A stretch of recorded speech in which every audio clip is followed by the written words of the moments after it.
Sunday afternoon. Hi, I'm Peter. I'm Kari. And we went to Rocket Man on Monday, so spoiler alert. Spoiler alert. Well, yeah. Because we love music and we just happen to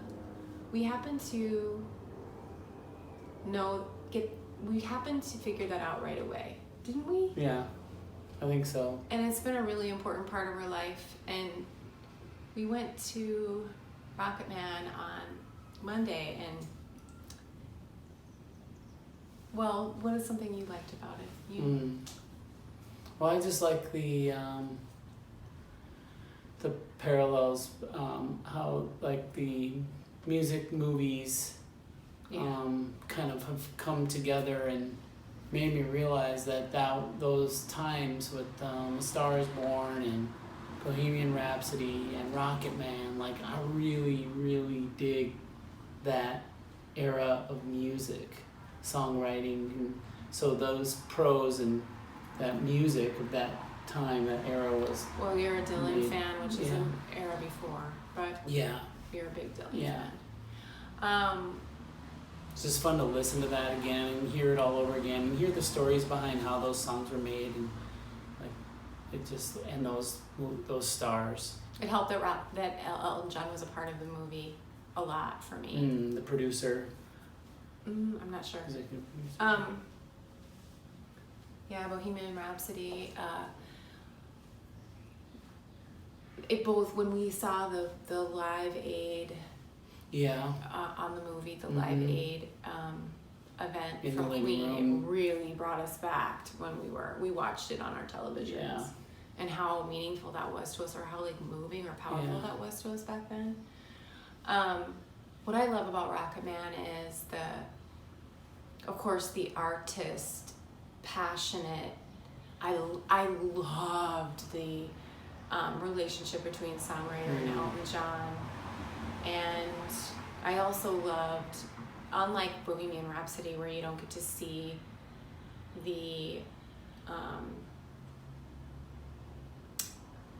process. No, you don't. He doesn't come out the other end. It's a tragedy. Yeah. It's so lovely to see Elton. Being loved and with children, overcoming his addictions and family, like major. I mean, I had nightmares about family stuff after watching Rocket Man. Oh yeah, you did. And, night, yeah. And that reminds me of like a Johnny Cash, the Walk the Line. I loved Joaquin Phillips, and I loved Walk the Line. And I mean, I think we saw Walk the Line in the theater several times. Yeah, and then we bought the DVD too. I mean, that's another movie where we could really relate to this.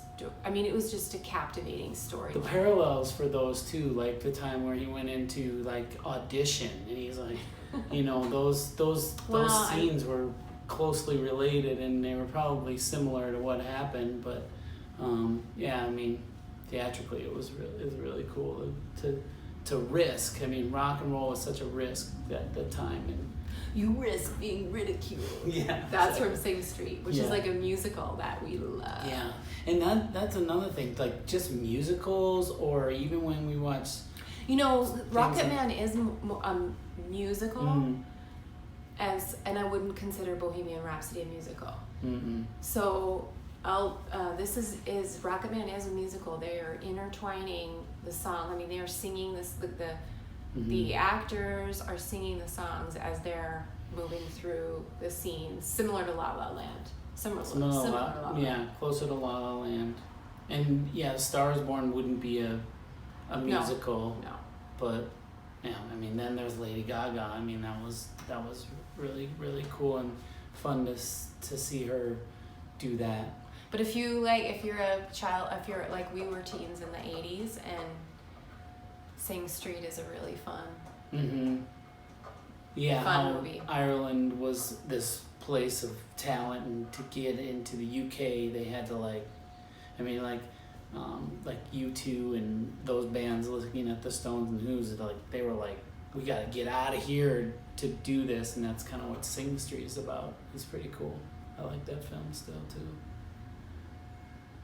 I can't think of any others. I mean, we love watching movies. That's another thing. We not only have music in common, we have similar movie taste.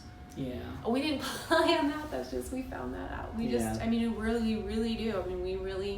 I mean, I thought about Rocket Man for the rest of the day, and Pete obviously did. He dreamt about it. So, and we've been talking about it and listening. Love revisiting Alan Johnson music, and even when we go to other movies, we talk about them too.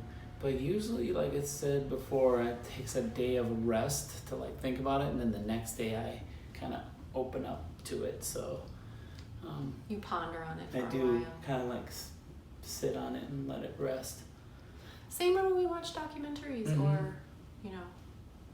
Yeah, but they come up, and you know, I think music is, you know, like Kari said at the beginning, is a big part of how we go through our day.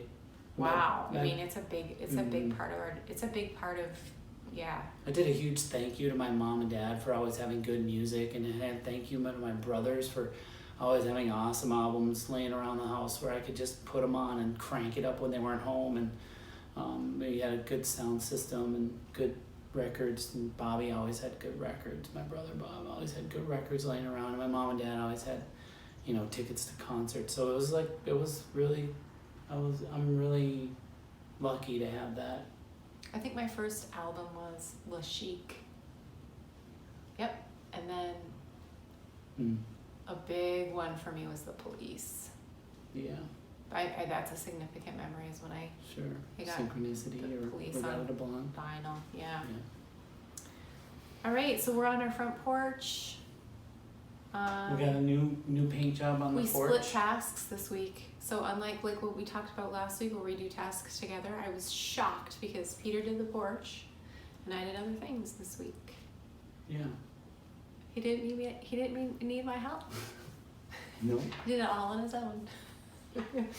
He didn't need, anyway, just, no. Yeah. All right, done? Done. Happy summer. Happy summer.